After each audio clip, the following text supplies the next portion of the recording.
왜냐하면 오늘 우리가 잠언을 두 번째 주일 말씀을 나누게 되는데요, 욥기, 잠언, 전도서, 이 말씀들은 성경에서 3대 지혜서로 분류가 됩니다. 그리고 앞으로 계속해서 이 지혜서를 보면서 지혜라고 하는 단어가 성경에 이 잠언서에 41번 정도 나옵니다. 그러니까 지혜가 얼마나 소중한지, 세상을 살아가는 사람에게 지혜가 얼마나 절실하고 필요한 것인지, 잠언을 이해하기 위해서는 잠언서에서 말씀하고 있는 지혜에 대해서 올바로 알아야 합니다.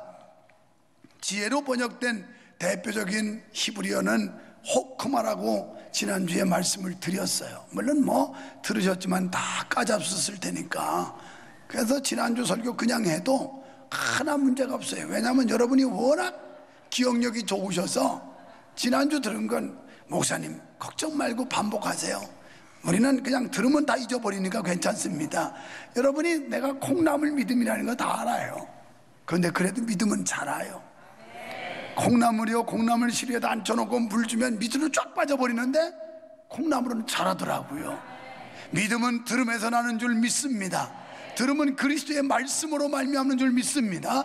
여기 나와가지고 그냥 집에 돌아가기가 무섭게 다 잊어버리시지만 자꾸 나와서 들으면 나도 모르는 사이에 믿음이 생겨요.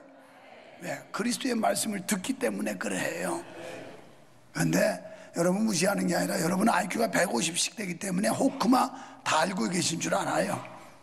자, 그런데 이 말은, 호크마라고 하는 말은 판단한다, 지혜롭게 하다라는 뜻의 하캄이라고 하는 단어에서 파생됐는데, 일반적인 의미로는 관찰, 경험, 반성에서 얻어지는 바, 옳은 것과 그른 것을 분별할 수 있는 지식을 가리키는 말입니다.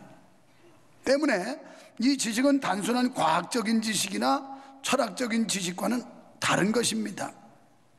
물론 성경에서 말씀하는 지혜의 개념 속에도 그러한 삶에 유용한 지식과 통찰력을 포함하고 있습니다만, 과학적이 아니라 종교적이요, 이론적이 아니라 실천적인 성격의 것입니다. 그러니까 오늘 우리 기독교라고 하는 건 과학을 초월하는 거예요. 의학을 초월하는 거예요. 상식을 뛰어넘는 거예요. 오늘 나도 뉴스에서 보고 장기순 집사님 간증을 보고 은혜 받았는데, 여러분 금요 기도회 그냥 2번밖에 안 하는데 사모하고 나와가지고 시키는 대로 순종하고 믿음으로 했더니 자기도 이런 놀라운 체험을 하게 되더라는 거예요. 내가 그 머리에다 안수한 적도 없어요. 그 많은 사람들 모이는데 언제 안수 기도를 다 하겠어요. 그냥 내 믿음이 너를 구원하였느니라 하는 예수님의 말씀처럼 우리가 믿음의 손을 내밀면 주님이 우리 손을 잡아줄 때 의학도 초월하고 과학도 초월하는 체험적인 역사가 일어날 줄 믿습니다. 그러려면 주님께 나와서 손을 내밀어야지요. 그래서 우리 기독교는 종교적이고 종교적이지 과학적이 아니라 이 말이에요. 또 이것은 실천적이지 이론적이 아니에요. 신앙은 이론이 아닙니다. 이론 가지고는 아무 역사도 안 일어나요. 그래서 기독교는 체험한 자만이 아는 거예요. 하나님을 만난 자만이 아는 거예요. 그래서 우리 장기 집사님 간증했습니다만은, 그래서 아까 카페에서 2부 예배 마치고 만나서 아유 집사님 은혜 받았어요 그랬더니, 목사님 그 말고 또 간증거리도 있어요, 하나님 은혜에 대해서. 그래서 그냥 간증거리가 줄줄이 가는구만 그랬더니 너무 감사했다는 거예요. 이것이 나의 간증이요, 이것이 나의 찬송일세, 나 사는 동안 끊임없이 구주를 찬송하리로다. 이게 간증, 체험적인 신앙, 살아계신 하나님, 역사하시는 하나님, 우리의 도움이 되시는 하나님, 우리의 피난처 되시는 하나님, 이분을 만나고 돌아가시기를 축원합니다. 왜냐하면 지혜에 이르게 하는 판단의 척도가 바로 하나님의 말씀이기 때문입니다. 그러므로 잠언에서 가르치는 지혜는 하나님께 대한 경외의 마음으로서 그 말씀을 쫓아 그 말씀 안에서 말하고 가르치며 실천하는 것입니다. 그래서 잠언의 지혜는 본질상 신적인 것이고 거룩한 것이에요. 히브리인들은 히랍인들과 달리 무엇을 사고할 때 추상적인 이론으로서 말하지 않고 구체적인 예와 비유로서 말했습니다. 추상적 이론이 뭐예요? 오늘 우리가 학교에서 공부하는 철학이에요. 철학, 추상적 이론. 이게 히랍 철학이라고 그러죠. 헬라 철학. 그런데 히브리인들은 그런 거 추상적인 이론이 아니라 실제적인 그러니까 우리의 신앙은 추상적인 믿음이 아니라 실제적인 믿음이어야 돼요. 살아 움직이는 행동하는 믿음, 역사하는 믿음, 하나님이 함께하는 믿음, 경험하는 믿음, 이 믿음이 진짜 믿음이라는 거예요. 그래서 종종 히브리인들은 의인화의 표현법을 사용하는데요, 본문에서도 지혜를 인격시하고 그것을 발언자의 초청자로 지금 내세우고 있어요. 여기서 지혜는 하나님의 아들의 대명사로 볼 수 있는데, 이것은 후일 하나님의 아들 예수 그리스도의 인격을 말씀하는 복음입니다. 그러니까 지난주에 말씀드린 대로 솔로몬의 잠언이라고 해서 솔로몬의 어떤 교훈집으로 받아들인다면 아무것도 아니에요. 여기에는 담겨진 영적 의미가 그리스도라고 하는 이 핵심, 예수 그리스도라고 하는 복음이 담겨졌다는 거, 이걸 믿어야 하고 이걸 깨달아야 된다는 거예요. 예수님은 하나님의 지혜로서 우리에게 오신 줄 믿습니다. 누가복음 7장 35절에 보니까 지혜는 자기의 모든 자녀로 인하여 옳다함을 얻느니라 그랬고, 고린도전서 1장 24절에 오직 부르심을 입은 자들에게는 유대인이나 헬라인이나 그리스도는 하나님의 능력이요 하나님의 지혜라. 예수님이 지혜라는 거예요. 그러니까 우리가 지혜로운 삶을 살려면 우리 마음속에 예수님으로 채워지면 돼요. 우리 마음속에 예수님이 계시면 돼요.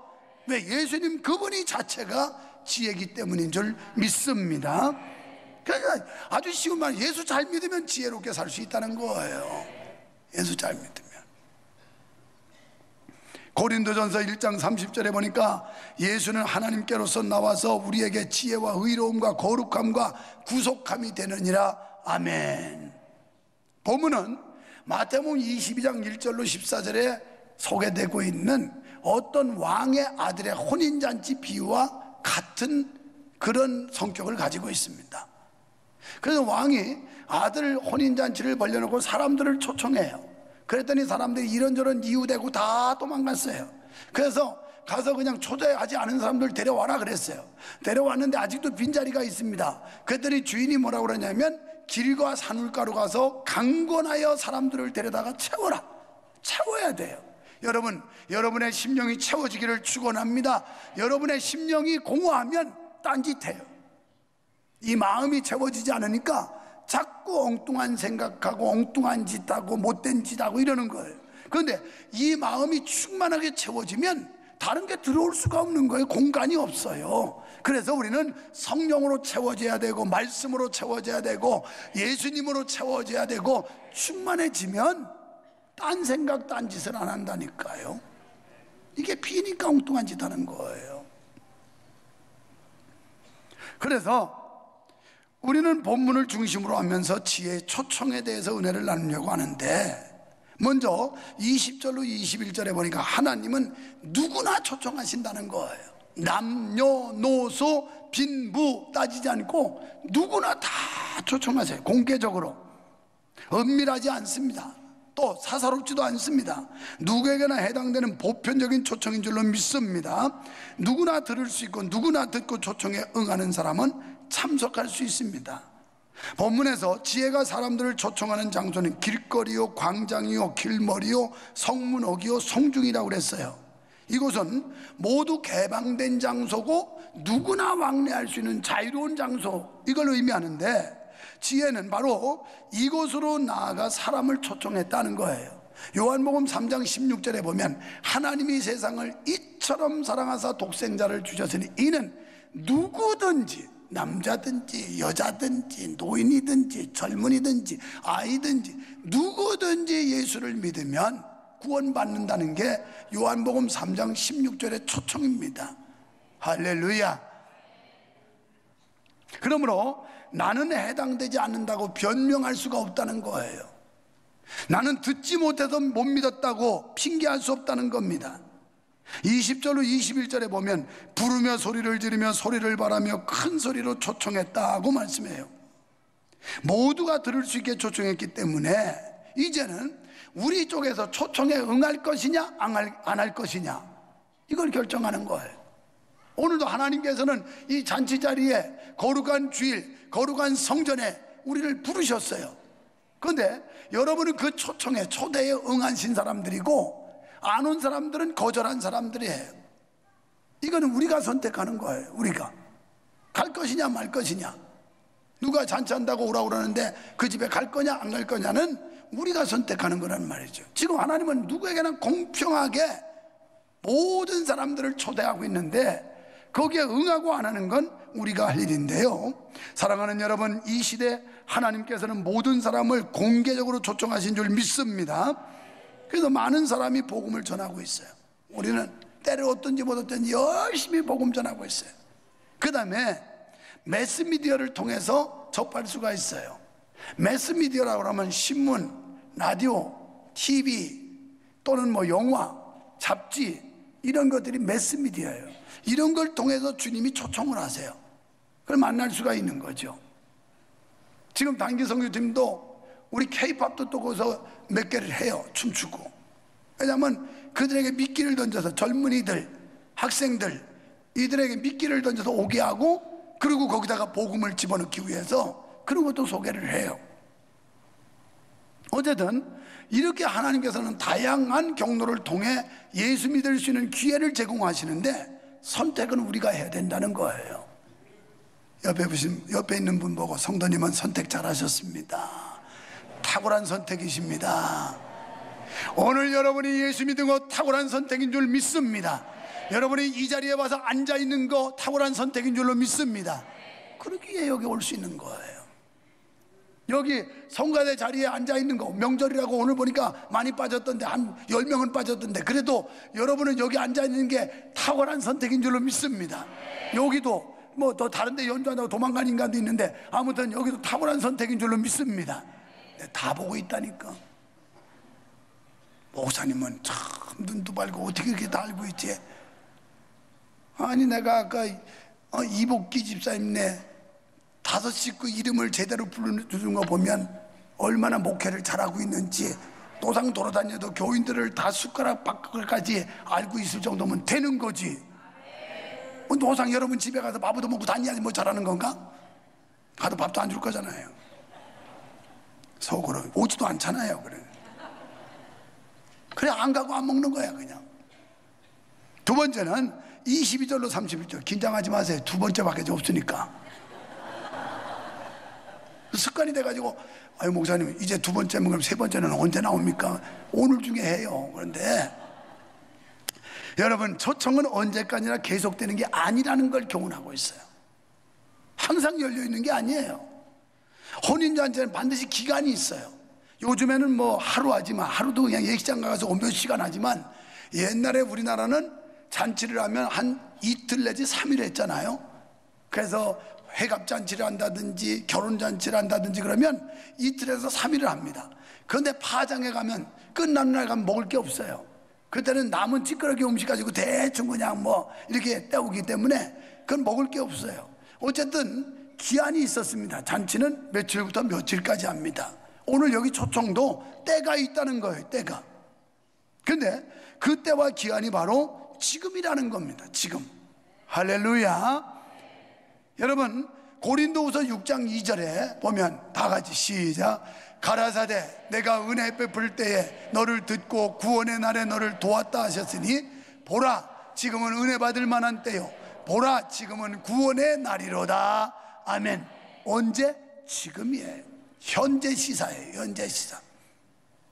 교인들 중에 못된 사람들이 꼭 목사님 제가 그래도 옛날에는 좀 한때 열심히 믿었었습니다. 왕년에는 저도 참 물불 안 가리고 했습니다. 근데 지금은 뭐예요? 꽝이에요. 지금은 현재 제대로 못하면 지난 거 다 소용없어요. 여러분, 지금 여기도 보라, 지금이라는 거예요. 오늘 은혜 받고 돌아가시기를 축원합니다. 다음 주가 아니에요. 기회가 다시 온다는 보장이 없어요. 오늘 우리에게 구원의 완성이 이루어졌어야 되고, 오늘 하나님이 날 불러도 천국 갈 수 있는 확신이 있어야 되는 거지. 앞으로 확신 가질 겁니다.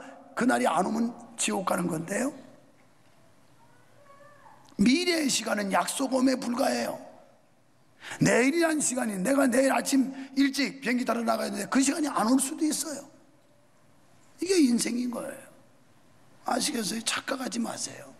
그래서 지금이라는 거예요. 오늘, 다음 주가 아니고 앞으로가 아니고 오늘 은혜 받아야 된다는 거예요. 오늘 하나님 만나야 된다는 거예요. 오늘 해결 받아야 된다는 거예요. 지금이라는 겁니다. 어디서? 여기서. 아멘. 옆에 분 보고 은혜 받고 갑시다. 해결 받고 갑시다. 지금이라는 거예요. 그런데 사람들은 자꾸 미뤄요. 앞으로 차츰 점점.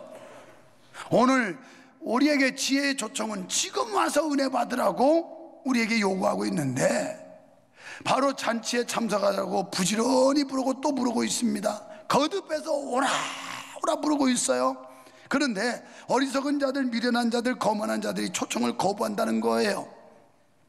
24절 25절에는 부지런히 불러도 들은 척도 안 하고 오히려 조롱하고 핍박한다는 겁니다. 심지어는 여호와의 신이 가서 그 마음을 움직여도 말 안 듣는다는 거예요. 성령의 감동조차 무시하는 세상, 이런 악한 인간들, 성령께서 여호와의 신이 가서 움직이는데도 끄떡도 안 한다는 거예요. 얼마나 강팍한지. 그래서 부지런히 불러도 들은 척도 안 하고 오히려 조롱하고 핍박하는, 그저 제 고집과 욕심을 쫓아 제 방식대로 살아간다는 거예요.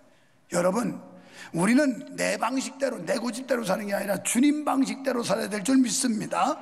성경이 주님의 방식이에요. 성경대로 살아야 옳게 사는 거예요. 그래서 우리는 내 고집을 꺾어야 되고, 내 잘못된 습관을 고쳐야 되고, 그리고 하나님이 요구하시는 하나님의 하나님의 방식으로 살 때 승리하게 될 줄 믿습니다. 이렇게 제 고집대로 살다가 때가 되면 집의 문은 닫히고 광풍처럼 폭풍처럼 환난과 재앙을 당한다. 27절에 경고하고 있어요.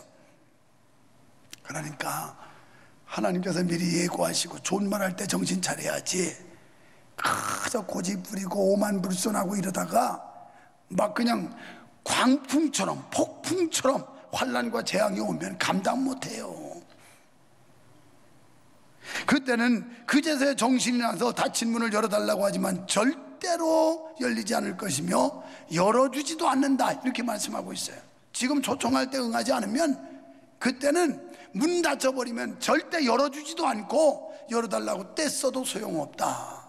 마태복음 25장 1절로 13절에 보면 열처녀의 비유가 나와요. 그런데 슬기로운 다섯 처녀는 등과 기름을 준비했고요, 미련한 다섯 처녀는 등은 준비하는데 기름이 없었어요.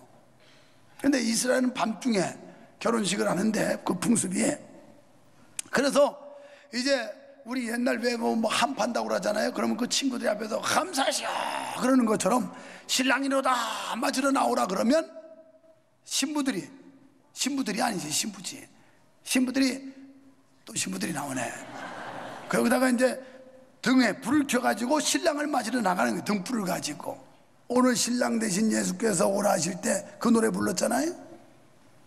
그런데 등과 기름을 준비했던 다섯 처녀는 불을 밝힐 수 있었어요. 그런데 등은 가지고 있지만 기름이 없던 미련한 다섯 처녀는 불을 밝힐 수 없으니까 좀 나눠달라고, 옆 사람한테 구워달라고 그러니까, 너희와 우리가 같이 쓰기에는 부족하니 시장에 가서 파는 자들에게 사와라. 그래가지고 시장으로 급히 가요. 기름을 샀어요. 등에 넣어가지고 갖고 와서 불을 켜가지고 왔더니 혼인잔치 집은 문이 닫혔더라. 노크를 아무리 해도 열리지 않고 슬프며 이를갈미 있었더라. 이게 뭘까요? 지금 미리미리 구원을 완성해야 되고 구원의 확신을 가져야 되고 천국에 대한 그런 준비를 안 하면 이제 지옥 들어가는 날이 오는데 그때는 예수 믿고 싶다고 아무리 호소해도 안 된다는 거예요. 지금 안 믿으면 때가 지나면, 기회가 지나가면 다시 안 온다는 거예요. 그때는 이를 갈며 슬피 울미 있다는 거예요. 얼마나 비참합니까? 얼마나 고통스러우면 이를 갈겠어요. 바득바득 갈고. 여러분, 정신 차리고 믿어야 돼요. 잘 믿어야 돼요. 그냥 내일도 모레도 내년도 후년도 계속 올 줄 착각하지 말고 언제 주님이 나를 부르시더라도 아멘 주 예수여 오시옵소서 할렐루야 하고 들어갈 수 있는 이런 등과 기름을 준비하는 슬기롭고 지혜로운 성도가 되기를 축원합니다. 거기서 우리에게 주는 교훈은 구원은 1대1의 관계라는 거예요. 하나님과 나와의 관계지 남편이 잘 믿었다고 아내가 덤으로 구원받는 것도 아니고 아내가 잘 믿었다고 남편이 보너스로 구원받는 것도 아니고 부모가 잘 믿었다고 자식이 그냥 더불어 구원받는 것도 아니라는 거예요. 구원은 1대1이에요. 부모된 자들이여 정신 차리세요. 아이고 우리 아이는 교회에 나와요. 교회에 나오지요. 믿지를 않지. 아이고 우리 애들은 다 교회 다녀요. 다니기는 다니죠. 믿지를 않아서 문제지. 안 믿으면 지옥 가요. 등은 있지만 기름이 없으면 지옥 가요. 아시겠어요? 긴장해야 돼요. 부모들이 그냥 자식이 겨우 와가지고 예배 눈도장 한번 찍고 그러고 갔다고 그래서 저 안위를 삼으면서 우리 애들은 다 교회 다닌다고. 다니는 게 중요한 게 아니라 주님 만났느냐 이 말이에요. 주님을 믿고 있느냐 이 말이에요. 이게 더 중요한 거예요. 그래서 구원은 하나님과 나 사이의 1대1의 관계지 누구 덕에 누구 때문에 보너스로 구원받는 일은 없다는 겁니다. 믿어지시면 아멘 합시다. 그러니 잘 믿어야 되지 않겠어요? 어리석은 사람들은 그럽니다. 아 나는 우리 마누라 치맛자락 붙잡고 갈 거라고. 치마 찢어지죠. 아니면 벗겨지고. 아이고 나는 우리 남편 바지가랑이 잡고 갈 거고 그 바지 찢어져 버려요. 천당까지 못 간다니까요. 안 믿으면. 믿어야 가는 거예요. 믿어야 할렐루야. 믿어야 가. 31절에 지혜를 싫어하며 거부한 자들이 마땅히 받을 보응이요 심판이라는 사실을 말씀하고 26절에 초청에 응하지 않고 비웃고 조롱하던 자들이 환난과 재앙의 때가 닥치면 하나님이 비웃는다는 거예요. 이놈들 내가 뭐라고 경고했더냐. 니네 정신 차리라고 그랬지. 오라고 그랬지. 그렇게 나를 조롱하고 비웃고 대적하고 그러더니 꼴 좋다. 너희가 불러도 내가 대답 안 할 거고 너희가 나를 찾아도 못 만난다. 그때가 되면 못 만난다 이 말이에요. 지금이 은혜 받을 때고 지금이 구원 얻을 때고 지금이 축복 받을 때고 지금이 주님 만날 때예요. 그러므로 이 사실을 명심하고 주님의 초청에 지체하지 말고 즉각 응답하는 성도 여러분 되시길 축원합니다. 지금 주님은 오늘 우리를 구원회로 초청하세요. 지혜의 초청은요 응해도 되고 안 해도 되는 사사한 초청이 아니라는 걸 명심하세요. 우리 일생일대의 최대의 초청인데 응하면 구원받고 거절하면 지옥 가는 거예요. 성도 여러분, 본문에서 지혜를 멸시한다는 것은 신령한 의미에서 그리스도를 멸시하는 거예요. 그리스도를 멸시하는 성령 회방죄는 사함받지 못한다고 그랬습니다. 30절에 교훈이라는 단어가 나오는데 이 교훈은 뭐냐면 성경 말씀을 가리키는 거예요. 우리가 성경 말씀을 들어야 되고 성경 말씀을 지켜야 되고 성경 말씀에 순종해야 되고 성경 말씀을 붙들어야 되고 그래야 사는 줄로 믿습니다. 우리는 이 말씀을 받아야 지혜, 총명, 지식이 자라고 영생하는 양식을 먹음으로써 영혼이 강건하게 성장할 수 있다는 사실을 믿어지시면 아멘 합시다. 때문에 성도들은 지혜의 교훈을 받기에 힘써야 하는 겁니다. 성령은 죄에 대하여 의에 대하여 심판에 대하여 세상을 책망합니다. 그러나 악인들은 성령의 책망을 업신여기고 무시해요. 이건 성령 거역죄입니다. 교훈을 멸시하는 자는 부패하고 소행이 가증하며 지혜의 교훈을 받지 않고 모든 책망을 업신여깁니다. 그래서 32절에 어리석고 미련한 자는 자기를 멸망시킨다고 그랬어요. 주님이 이렇게 초대하는데 응하지 않고 무시하고 거부하고 반발하고 이 사람들은 결국은 자기를 멸망시키고, 33절에 그러나 하나님의 지혜를 받은 자, 그리스도의 백성이 된 자는 하나님의 말씀을 듣는 자는 평안히 살며 재앙의 두려움이 없이 안전하다고 그랬어요. 안전한. 여러분, 그리스도가 우리와 함께 하시면 그분은 우리의 날개가 되시고 그 날개 끝아래 우리를 지키시며 보호하셔서 안전하게 될 줄로 믿습니다. 사랑하는 성도 여러분, 오늘 이 시간 하나님께서 여러분을 초청하고 있습니다. 미루지 마세요. 바로 지금이에요. 미루지 마세요. 오늘이에요. 미루지 마세요. 바로 여기에 있어야 돼요. 지금이 은혜 받을 때요, 구원의 날인 줄 믿어지시기를 주의 이름으로 축원합니다. 지금은 엘리야 때처럼 주의 말씀이 선포됩니다. 주의 종 모세의 때처럼 언약이 성취되는 때, 이때 주의 초청에 응하는 여러분은 복된 자인 줄 믿습니다.